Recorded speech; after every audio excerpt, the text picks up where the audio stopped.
주님의 이름으로 환영합니다.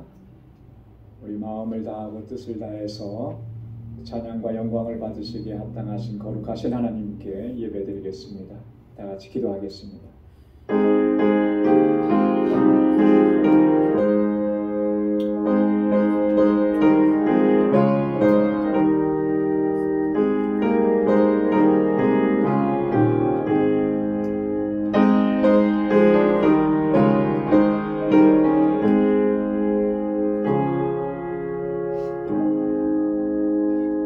그는 실로 우리의 질고를 지고 우리의 슬픔을 당하였거늘 우리는 생각하기를 그는 징벌을 받아서 하나님에게 맞으며 고난을 당한다 하였노라.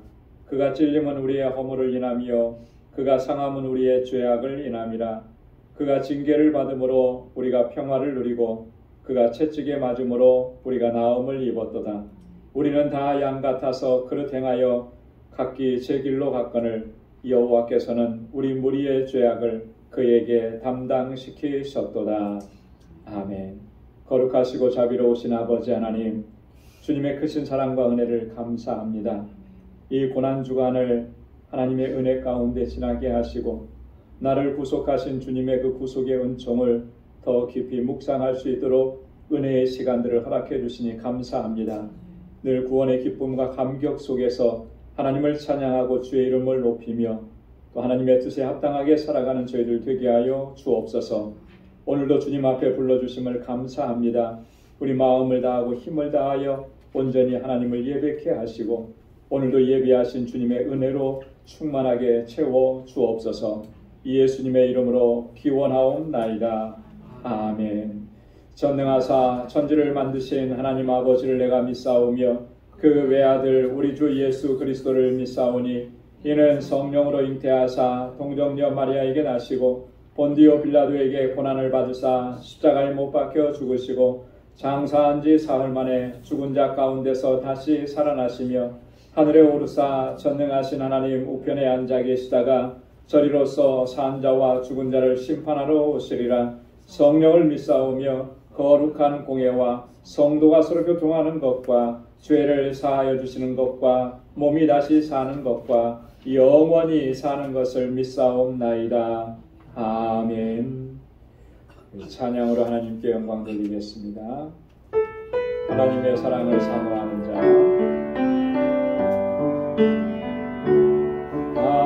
하나님의 사랑을 사모하는 자, 하나님의 평안을 바라보는 자, 너의 모든 것 창조하신 우리 주님이 너를 얼마나 사랑하시는지 하나님께 찬양과 경배하고 하나님의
예수의 피밖에 없네. 예수의 흘린 피 날 위게 하오니 귀하고 귀하다. 예수의 피밖에 없네. 평안함과 소망은 예수의 피밖에 없네. 나의 은혜니 것은 예수의 피밖에 없네. 예수의 흘린 피 날 위게 하오니 귀하고 귀하다. 예수의 피밖에 없네. 영원토록 내 할 말 예수의 피밖에 없네. 나의 찬미 제목은 예수의 피밖에 영원토록 내 할 말 예수의 피밖에 없네. 나의 찬미 제목은 예수의 피밖에 없네. 예수의 흘린 피 날 위게 하오니 귀하고 귀하다. 예수의 피밖에 없네. 아멘. 나의 갈 길 다가도록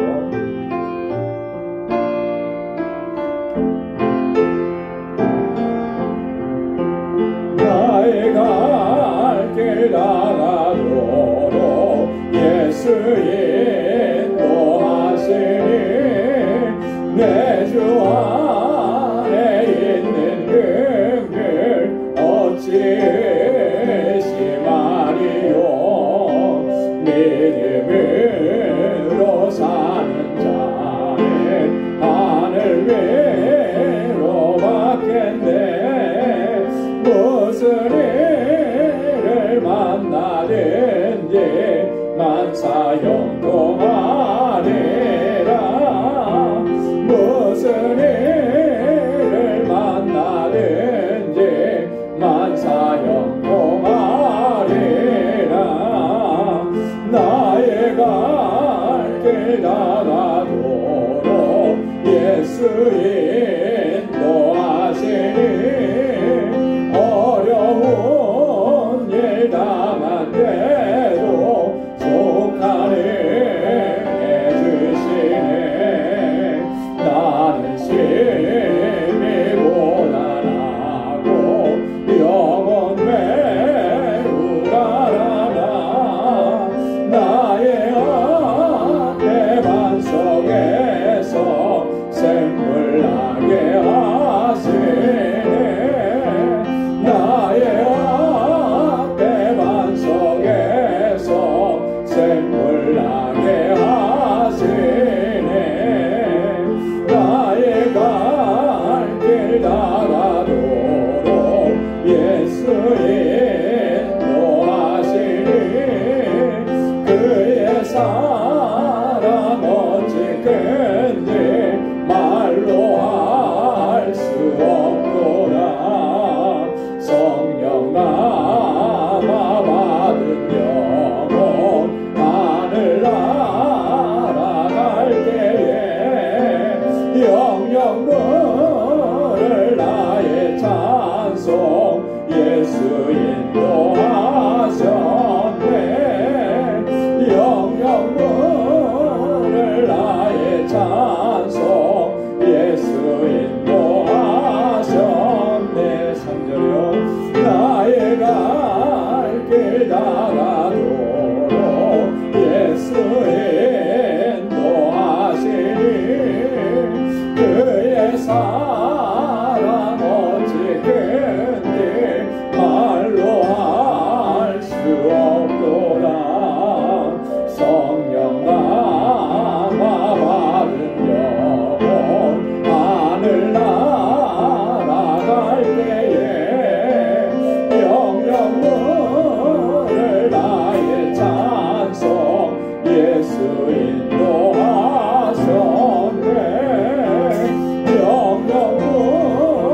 하나님의 나라에 이를 때까지 우리 주님께서 항상 우리를 인도하시고 승리하게 하실 줄로 믿습니다. 우리 이 시간 다 같이 통성으로 함께 기도합니다. 우리 교회를 위해서 기도해 주시고 주신 사명 잘 감당하는 우리 믿음의 공동체가 되도록 세워주신 주의 귀한 청지기 주의 일꾼들과 또 목회자를 위해서 함께 기도해 주시기 바랍니다. 우리 주일학교와 유스그룹 이행을 위해서 기도해 주시고 우리 교사들과 전도사님 위해서 특별히 내일부터 토요일까지 2박 3일 동안 있는 수련회 위해서 하나님께서 크신 은혜 허락해 주시기를 위해서 기도해 주시고 우리 선교를 위해서 우리 단기 선교 준비하고 있고 다음 주에는 또 건축을 위해서 선교지를 방문하게 됩니다. 이 모든 과정들 우리 하나님께서 붙잡아 주시기를 위해서 기도해 주시고 우리 환우들을 위해서 연로하신 어르신들을 위해서 기도해 주시기 바랍니다. 우리 강의원 장로님 오늘 오후에 퇴원하셔서 가정으로 돌아오셨는데 계속해서 회복이 필요하고 또 온전하게 회복될 수 있도록 같이 기도해 주시기 바랍니다. 우리 이 시간 다 같이 또 우리 가지고 온 기도의 제목들 우리 다 같이 함께 통성으로 하나님 앞에 기도하겠습니다. 거룩하신 아버지 하나님 감사합니다. 자비하신 주님 아버지 하나님 나같은 죄인을 사랑하시고 아버지 하나님 놀라우신 구속의 은혜를 허락해 주시고 하나님 이렇게 하나님의 자녀를 사랑하게 하시고 감사합니다.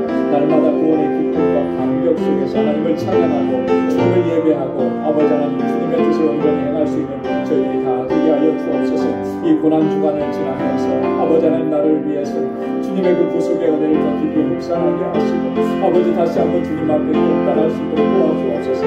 날마다 새벽마다 깨어주셔서 주님 앞에 나오게 하심을 감사합니다. 은혜 아니면 살아갈 수가 없습니다. 주님의 은혜와 권능으로 우리를 붙잡아 주시고 아버지의 마음에 합당한 쪽으로 살아갈 수 있도록 인도하여 주옵소서. 우리 광주교회를 아버지께 후하게 세워주시면 감사합니다. 또 하나님 아버지 주님의 주신 사명 이 영혼 구원의 사명 진리의 빛을 전하는 이 사명 잘 감당할 수 있는 우리 광주 공동체들을 도와주시고 아버지 믿음의 역사와 사랑의 수고 소망의 인내로 소문난 교회가 되게 하옵소서. 아버지 하나님 이 일들을 위해서 세워주신 하나님의 귀한 일꾼들 주의 종들에게 능력과 권능을 덧입혀 주옵소서. 성령으로 충만하게 하옵소서. 믿음으로 아버지 역사하는 종들이 되게 하여 주시옵고 우리 온 성도들이 마음과 뜻을 같이 할 수 있도록 인도하여 주옵소서. 아버지 하나님 한마음과 한뜻이 되어서 주님의 뜻을 이루어가기에 부족함이 없게 하옵소서. 우리 사랑하는 자녀 손들을 붙잡아 주시고 저들이 정말 믿음으로 살게 하시고 하나님 잘 경배하게 하옵소서. 말씀을 의지하여 살게 하옵소서. 이 세계의 빛의 자녀들로 드러나게 하시고 하나님의 거룩한 백성으로 살아가게 하소서. 정말 이 세대를 하나님께로 인도하는 주의 귀한 인물들이 다 되게 하여 주옵소서. 우리 주일학교와 유수일과 이에 날로 기억하게 하시며 아버지 하나님 내일부터 2박 3일 동안 진행되는 우리 유수일과 이에의 아버지 하나님 일주일을 위해서 기도합니다.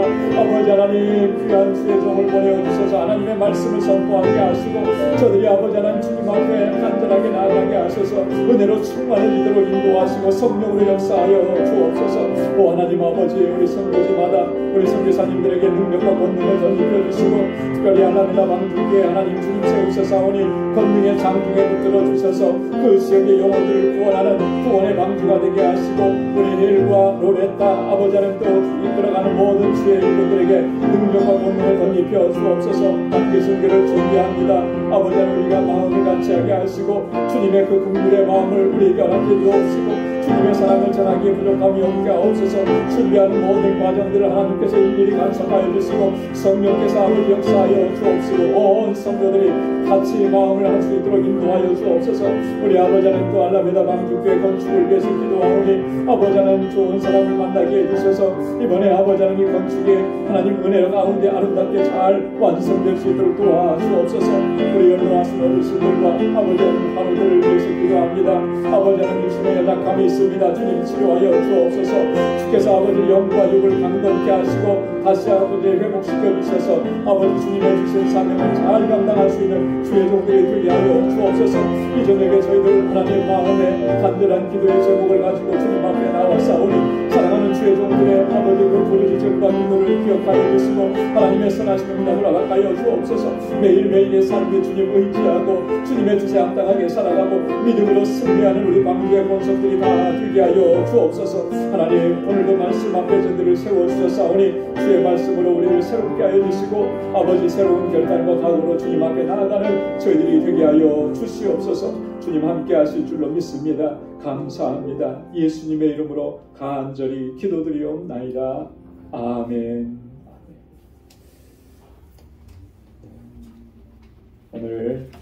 함께 묵상할 하나님의 말씀입니다. 갈라디아서 제5장 22절에서 26절까지 말씀입니다. 갈라디아서 지난주에 이어서 계속해서 보도록 하겠습니다. 갈라디아서 5장 22절에서 26절 우리 한 절씩 교독하겠습니다. 오직 성령의 열매는 사랑과 희락과 화평과 오래 참음과 자비와 양성과 충성과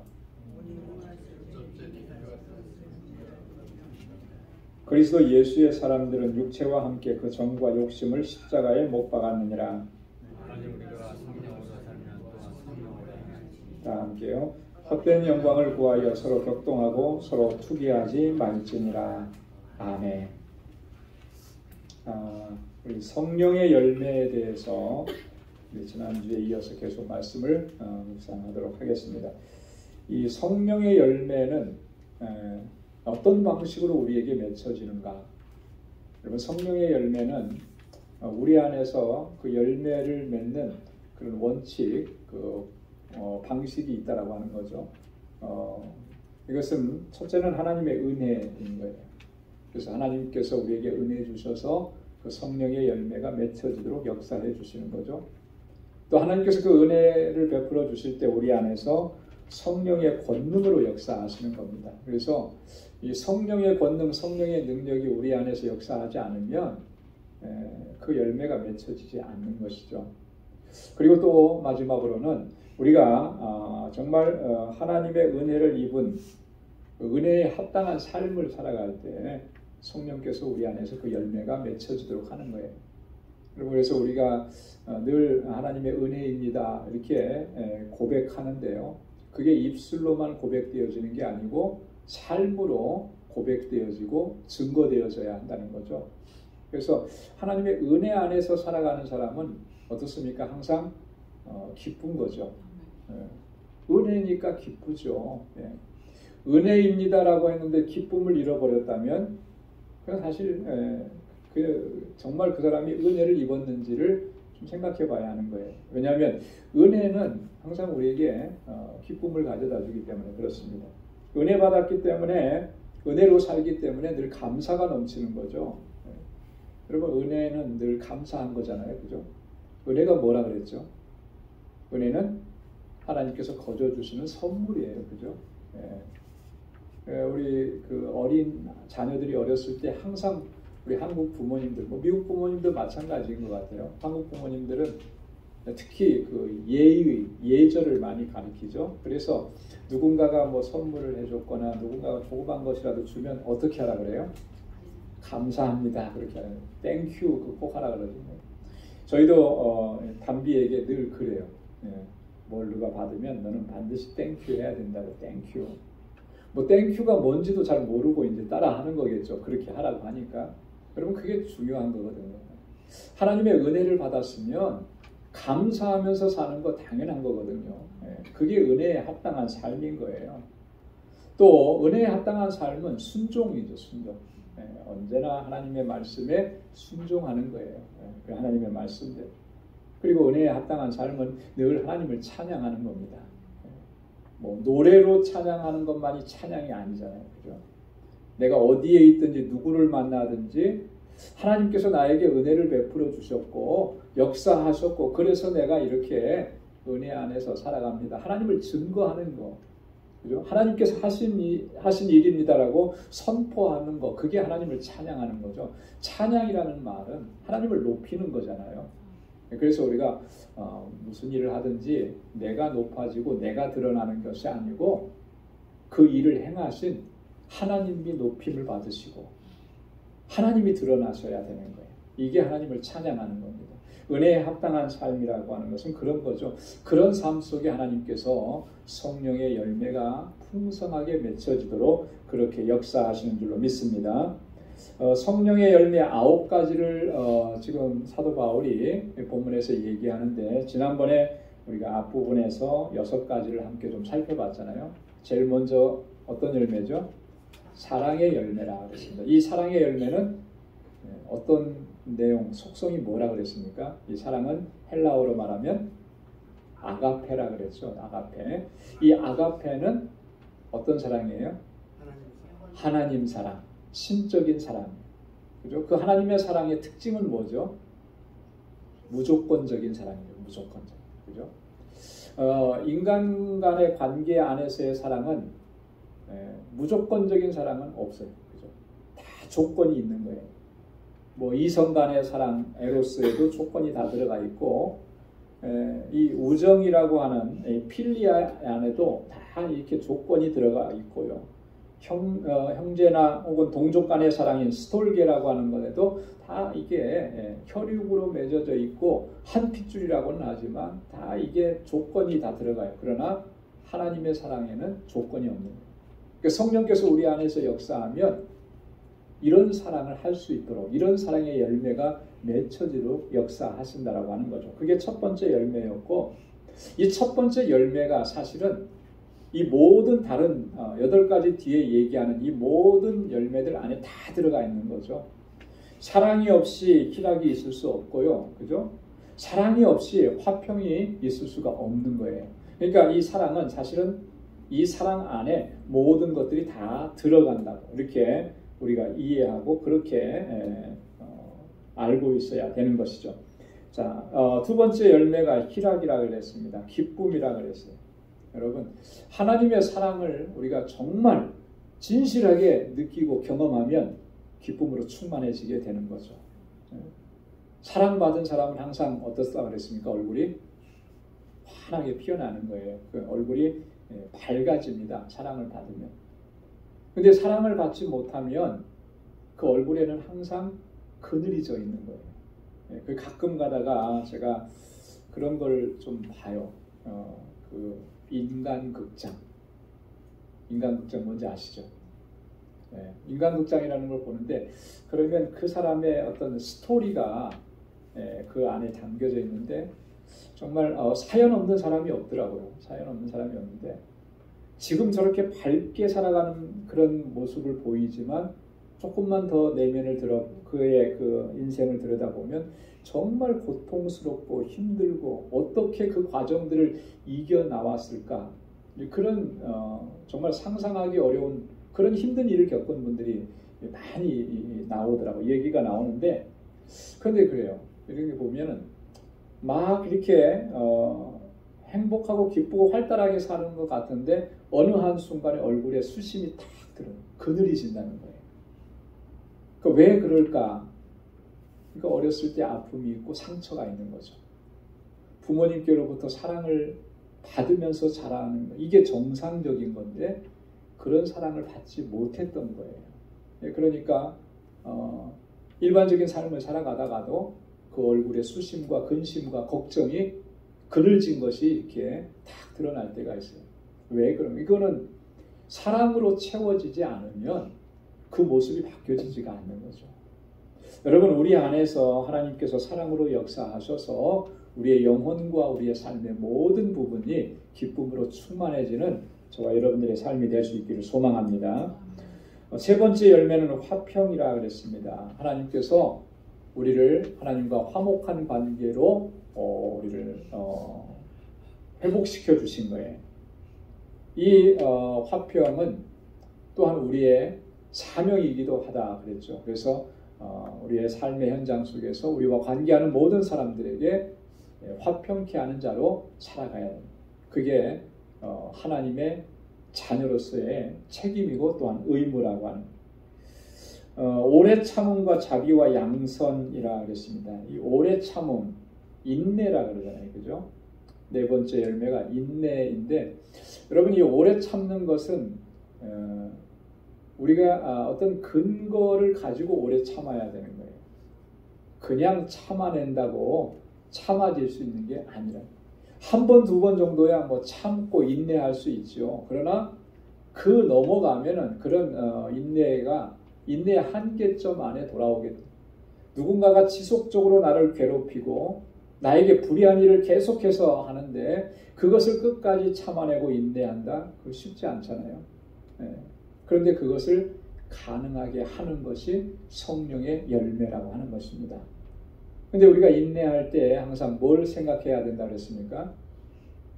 내가 불의한 일을 당했을 때 그걸 참아내는 거 뭘 기억해야 되는 거예요? 하나님의 공의를 믿고 신뢰해야 한다는 거예요. 하나님의 공의.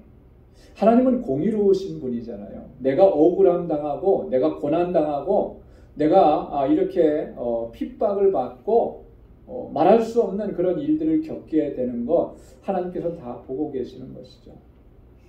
그래서 공의대로 그것을 심판하시고 판단하시는 날이 반드시 온다라고 하는 거예요. 하나님은 공의의 하나님이심을 믿고 하나님께 모든 것을 내어 맡기고 그리고 평안한 마음으로 하나님이 역사하시는 것을 기다리는 것. 그게 오래 참음인 거죠. 다윗이 그러했잖아요. 그죠? 네. 다윗이 그 수많은 고난과 어려움들을 어떻게 이겨낼 수 있을까? 그건 하나님의 공의를 그가 확신하고 신뢰했기 때문에 그래요. 그 다음에 다섯 번째가 자비라 그랬습니다. 자비는 하나님의 성품입니다. 하나님의 성품이 자비. 우리를 항상 인자하게 대하시고 관대하게 대하시고 이 자비는 우리를 불쌍히 여기시고 긍휼히 여기시는 거예요. 하나님께서 우리를 그렇게 대해 주셨기 때문에 우리로 하여금 또한 다른 사람들과의 관계 안에서 그러한 자비로 행할 수 있는 힘을 주시는 거예요. 불쌍히 여기는 마음을 갖게 하시고 긍휼히 여기는 마음을. 여러분 우리가 어떤 사람의 행동이나 말이나 이런 것들을 그 영혼을 불쌍히 여기는 마음을 가지고 바라보면 그게 다 이해가 돼요. 그죠? 또 참아지고. 근데 그런 마음이 우리 안에서 없으면 그건 도저히 참을 수 없는 문제가 되는 거죠. 우리에게 정말 필요한 마음 중에 하나가 뭐냐면 이 자비의 마음입니다. 불쌍히 여기는 마음. 정말 그 영혼을 불쌍히 여겨주는 긍휼히 여기는 그 마음이 우리 안에서 회복되어져야 할 줄로 믿습니다. 그게 성령이 주시는 마음이라는 거죠. 여러분 예수님께서 이 땅에 오셔서 공생의 사역을 하시면서 항상 어떤 사람들과 같이 하셨죠? 소외된 사람들과 같이 하셨어요. 그죠? 당대에 뭐 정치적으로 유명한 사람, 떵떵거리는 사람, 권세 있는 사람 그런 사람들과 함께 그렇게 하지 않으시고 정말 소외되고 무시당하고 멸시당하고 죄인 취급받고 그래서 예수님께서 얻으신 별명이 하나 있다 그랬죠. 그게 뭐라 그랬습니까? 세리와 죄인의 친구로다. 지금 우리가 들으면 그게 굉장히 낭만적이고 이상적인 그런 별명 같죠.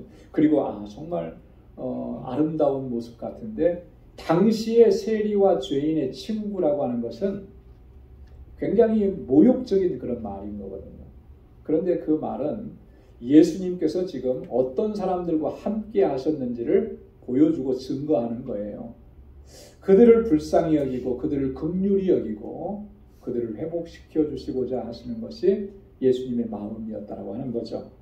그 마음을 우리에게 허락해 주시는 거예요. 그게 성령의 역사하심이라고 하는 것이죠. 양선이라고 했습니다. 여섯 번째, 적극적으로 선을 행하는 것이다 그랬습니다. 네. 여러분 우리의 이웃 형제와 자매들에게 정말 적극적으로 선을 행하고 착한 일을 하고 이건 도덕적 의미에서의 선을 넘어서는 거예요. 여러분 이 도덕적 의미에서 선이라고 하는 것은 내 의지와 내 어떤 노력이겠죠. 그러나 여기서 말하는 성령의 열매로서의 선은 성령께서 우리로 하여금 그렇게 행하도록 이끌어 가시는 거예요. 그래서 하나님께서 주시는 은혜를 나누고 또 그의 삶 가운데 아름다운 열매들이 맺혀지도록 헌신하는 것. 그것이 양선입니다. 그 양선의 열매가 우리 안에 가득하기를 소망합니다. 자, 그 다음에 우리 마지막 세 가지인데요. 충성과 온유와 절제라 그랬습니다. 여러분 충성이라고 하는 말은 헬라어로 피스티스라고 합니다. 한번 따라서 해보실까요? 피스티스. 네, 충성이라고 하는 말인데 이 피스티스라고 하는 단어 헬라어는요. 또 우리 말로는 또 다르게 또 번역이 돼요. 뭐라고 번역이 되겠습니까? 예전에도 한번 말씀을 드렸던 것 같은데 그 충성이라는 말과 어원이 같은 게 또 있어요. 우리말. 믿음이라고 하는 말. 믿음. 믿음이라는 말과 충성이라고 하는 말은 헬라어 원어로 들어가면은 그 어원이 같아요. 이게 같은 의미라고 하는 거죠. 여러분, 이 충성은 하나님 앞에서 우리가 신실한 태도, 신실한 자세를 갖춘다라고 하는 거잖아요. 그죠? 충성한다라고 하는 말은 뭡니까? 한자어로 보면 우리 마음의 중심을 바치고 드린다라고 하는 거예요. 그죠? 이게 충성인 거죠. 이 마음의 중심이 그 대상에게 드려지지 않으면 그건 온전한 충성이라고 말할 수가 없죠. 마음의 중심을 드린다라고 하는 것은 다른 말로 얘기하면 여러분 심장을 드리는 것인데 마음 심장. 그럼 뭐예요? 그게 내 생명을 바친다라고 하는 거잖아요. 죽기까지 내가 충성한다고 최선을 다한다는 그런 의미잖아요. 이 충성할 수 있도록 역사하시는 것이 바로 성령의 열매라고 하는 것입니다.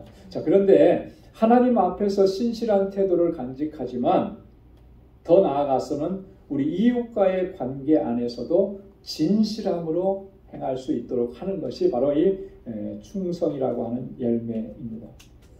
여러분, 우리가 정말 하나님 앞에서 충성스럽게 행하고 있는지 우리 자신의 삶의 모습을 늘 돌아봐야 할 줄로 믿습니다.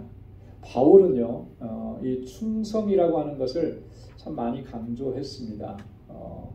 바울 자신도 하나님께서 자신에게 맡겨주신 이 복음 전도의 사명을 감당할 때 충성을 다했죠. 자기 목숨을 내어놓고 죽기까지 그렇게 복음을 증거했고 죽음도 두려워하지 않았고 그러면서 또 우리에게 권고하기를 그렇게 권고했습니다. 맡은 자들에게 구할 것은 뭐라 그랬습니까? 충성이라고 했어요. 충성.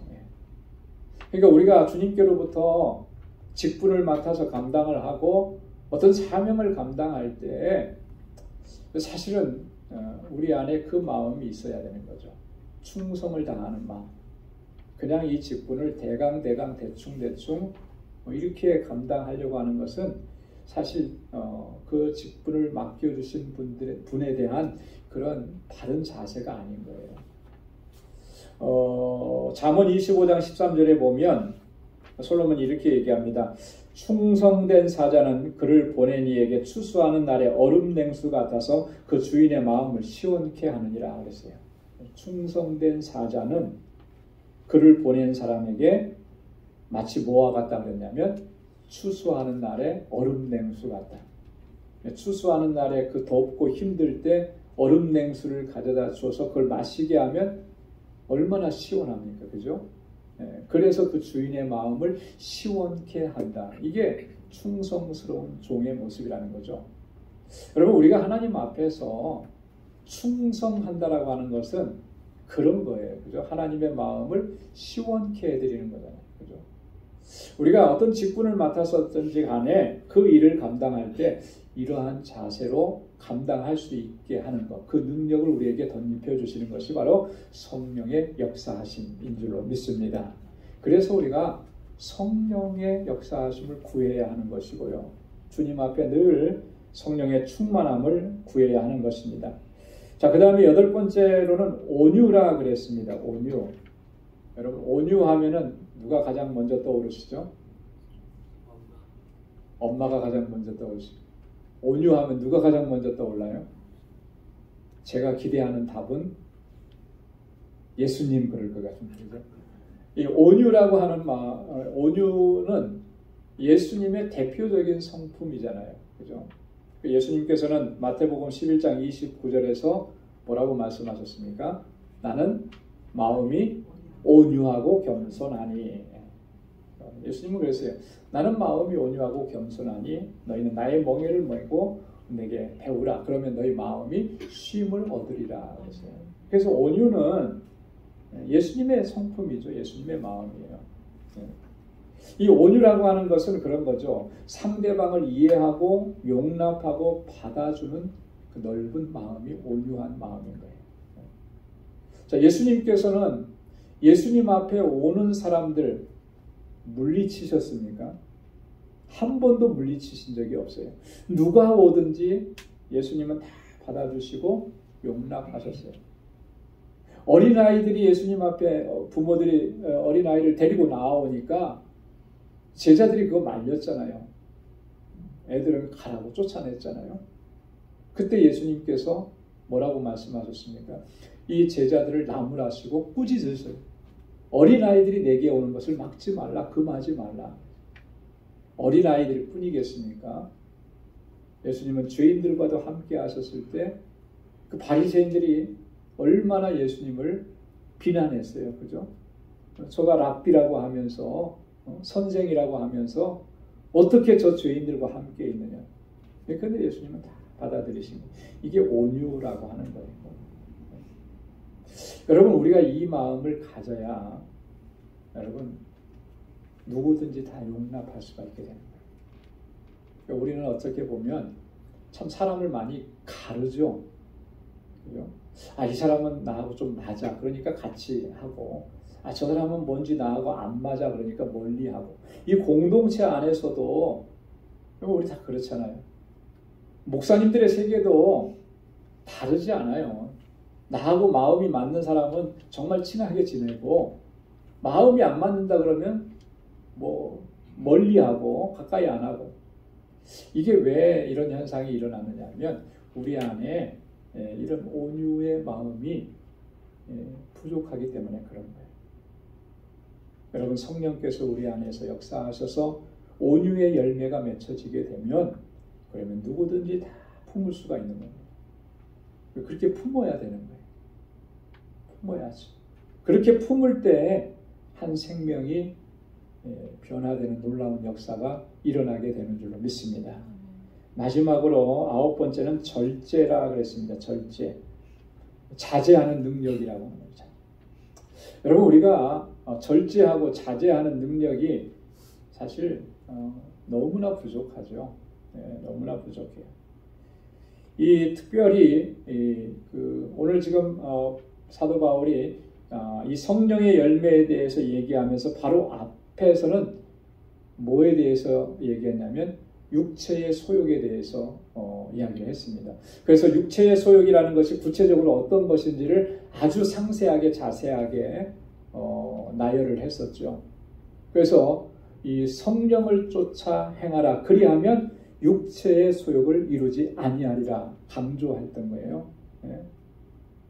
그런데 이 육체의 소욕이 뭔지를 알면서도 그것을 자제하지 못하는 연약함이 우리 안에 있다라고 하는 거예요. 그래서 육체의 욕심에 대한 충동을 억제하는 것, 그것을 할 수 있게끔 하는 것이 바로 성령의 열매인 자제의 열매라고 하는 거예요. 거룩한 하나님의 백성으로 우리가 이 땅을 살아갈 때 정말 균형 있는 삶을 유지할 수 있도록 하는 능력이 바로 이 성령의 열매라고 하는 것입니다. 사도 바울이 그래서 항상 그가 마음의 그 자세 가지고 있었던 것 중에 하나가 뭐냐면 그런 거예요.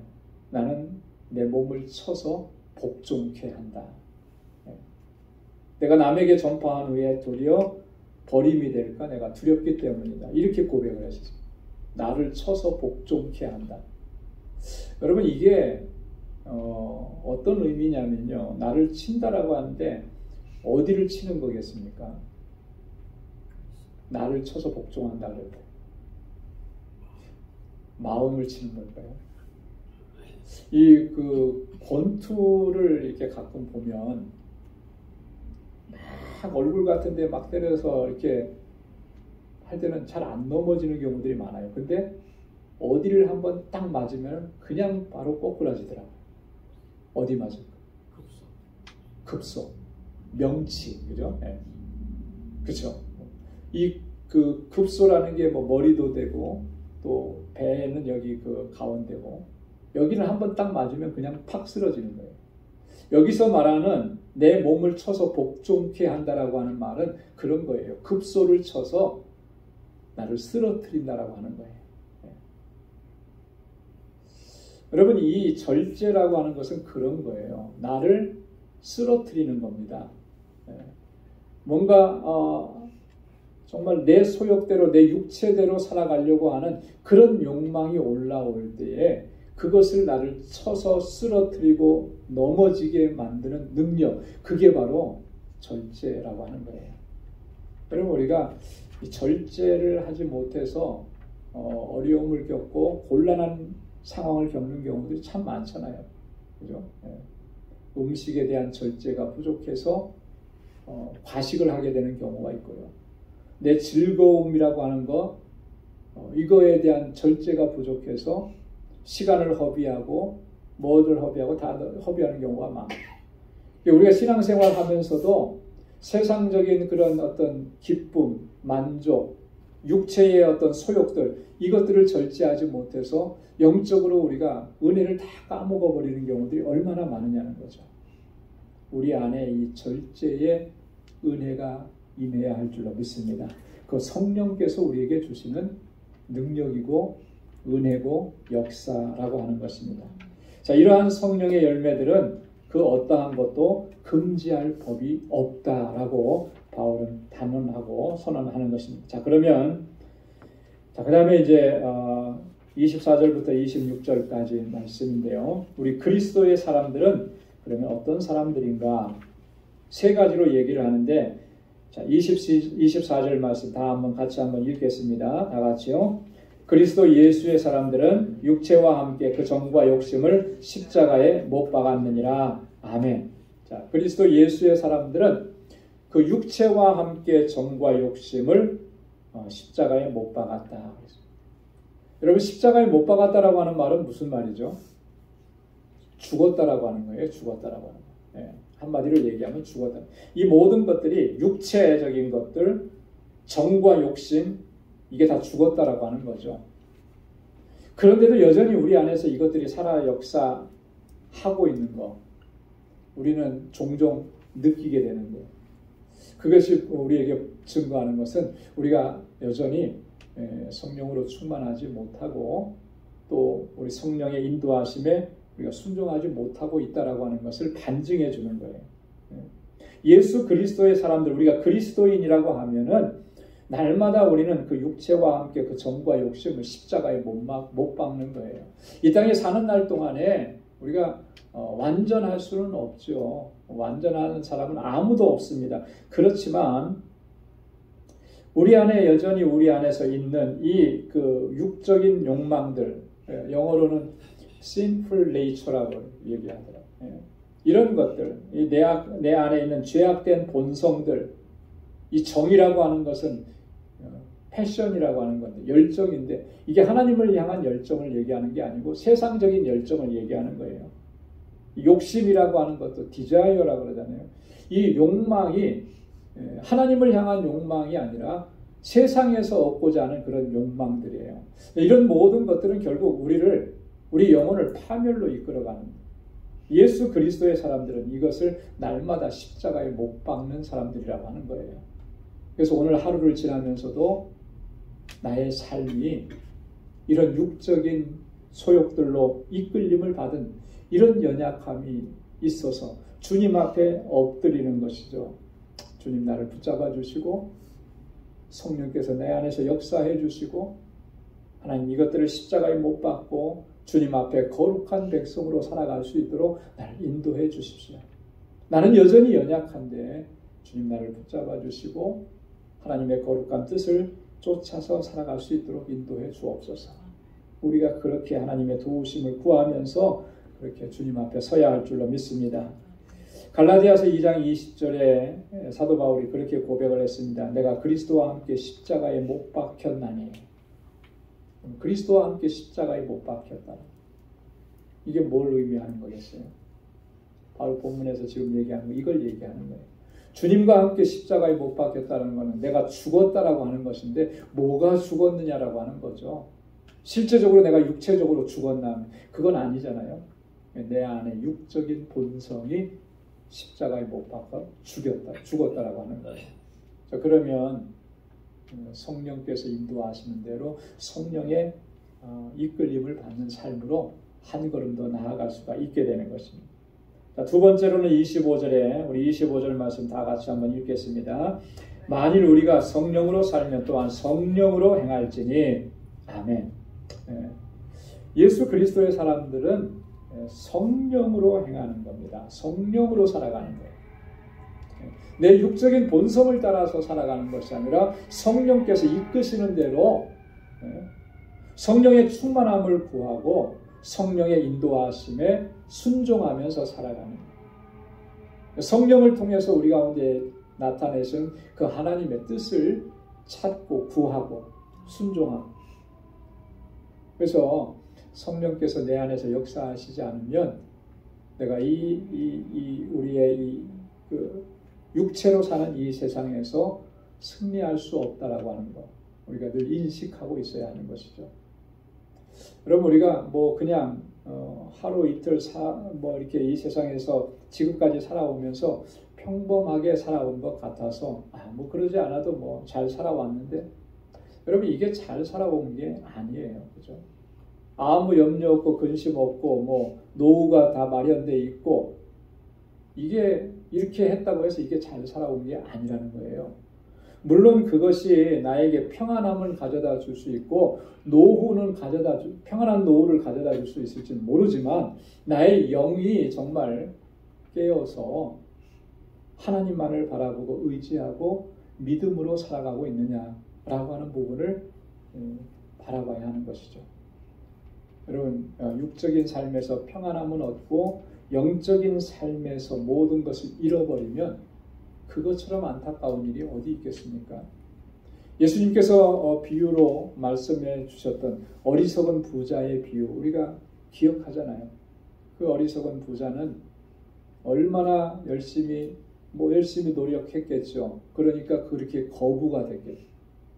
그 해에 소출이 너무너무 많아서 창고가 부족해서 그 창고를 더 져야 되고, 열심히 노력한 거예요. 열심히 사는 거예요.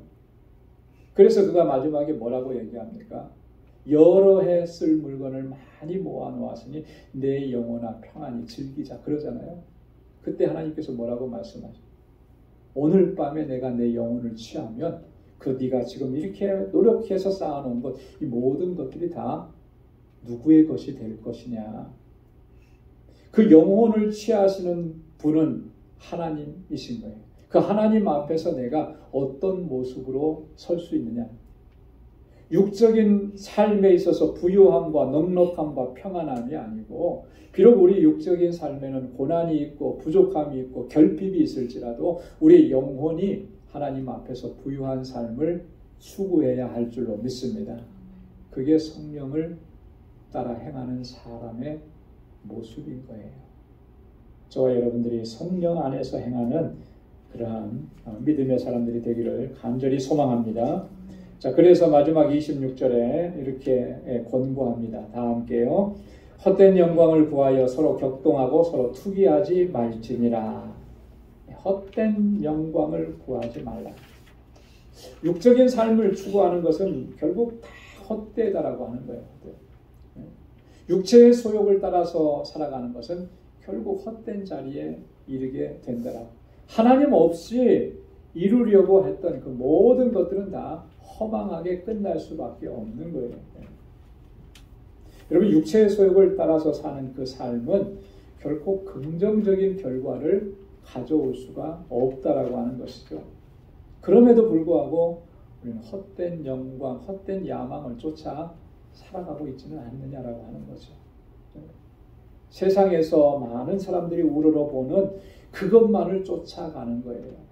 하나님 없이도 그것을 이룰 수 있다고 그것을 쫓아가는 거예요. 하나님보다도 그것이 더 나에게 소중하다고 생각을 하고.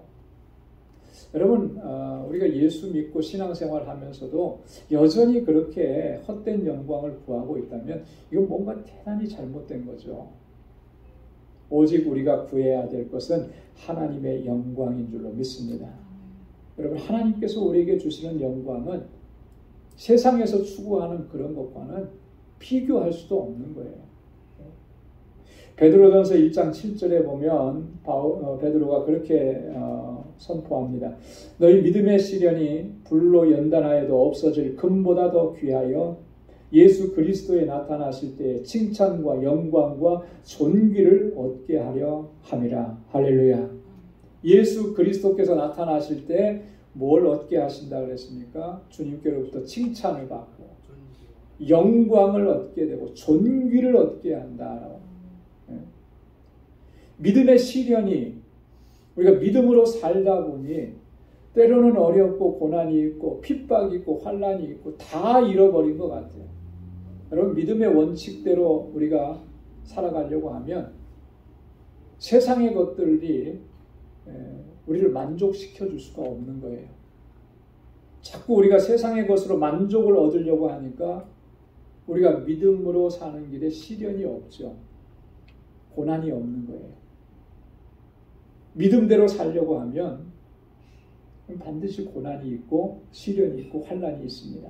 자, 그런데 그거는요, 불로 연단하여도 없어질 금보다 귀하다 그랬어요. 믿음으로 살려고 애를 쓰면서 그렇게 살아가는 삶 속에 시련이 있고 고난이 있는 거 너무 귀하다라고 하는 거죠. 너무 값진 거라고 하는 거예요. 간혹가다 그런 얘기를 들을 때가 있어요. 조금 마음이 무거워집니다. 왜 내가 예수 믿고 신앙생활하고 정말 하나님 잘 섬기면서 살려고 하는데 왜 나에게 이런 고통이 있어서, 왜 나에게 이런 어려움이 있어서 이제는 그렇게 안 하려고 합니다. 이런 얘기를 들을 때가 있어요. 그러면 좀 마음이 좀 많이 무거워져. 그 믿음으로 살려고 애쓰면서 겪는 그러한 시련들, 환난들은 너무나 귀한 것인데, 너무나 소중한 것인데, 그죠? 욥도 고백을 했잖아요. 신실하게 하나님 앞에 믿음으로 살고 그 믿음으로 살려고 하다가 고난을 당했을 때 그 고난을 통해서 하나님께서 나에게 어떻게 역사하신다고 했습니까? 정금같이 나오리라 그러잖아요. 하나님께서 그렇게 귀하게 보시는 것입니다. 네. 그리스도께서 나타나실 때에 칭찬과 영광과 존귀를 얻게 된다. 주님이 오셨을 때 칭찬하시고, 주님이 오셨을 때 나를 영광 가운데로 인도하시고, 주님께서 나를 가장 존귀한 자로 여겨주신다라고 하는데 그것보다 귀한 게 뭐가 있겠습니까? 헛된 영광을 추구하지 마. 주님께서 주실 그 영광을 바라고, 주님의 칭찬을 바라보고, 오늘 우리 믿음의 시련, 이것을 주님의 주시는 능력으로 넉넉히 감당하고 이겨낼 수 있는 우리 모두가 될 수 있기를 소망합니다. 그래서 서로 격동하지 말라 그랬어요. 이 격동한다라고 하는 말은 도발한다라고 하는 거예요. 싸움을 건다라고 하는 말이에요. 그러지 말라는 거죠. 투기하지 말지니라. 시기하지 말라는 거예요. 잠언 14장 30절에 보면 시기는 이야기를 보니까 너무 막 섬찟해요. 시기는 뼈의 썩음이니라 그랬어요. 시기는 뼈의 썩음. 우리 몸에 뼈가 썩어가는 것 같은 것이 바로 시기라는 거예요. 하지 말자. 헛된 영광 구하지 말. 투기하지 말. 격동하지 말. 오직 성령의 인도하심을 따라서 순종하고 하나님의 영광을 위해서 살아가는 우리 모두가 될 수 있기를 주님의 이름으로 축원합니다. 기도하겠습니다. 거룩하신 아버지 하나님 감사합니다. 오늘 이 저녁에 성령의 열매에 대해서, 예수 그리스도의 사랑들에 대해서 주님의 주시는 말씀으로 함께 묵상을 했습니다. 하나님, 주의 성령께서 항상 함께하여 주셔서 주님의 주시는 능력으로 하나님께 영광 돌리는 삶을 살아갈 수 있도록 도와주옵소서.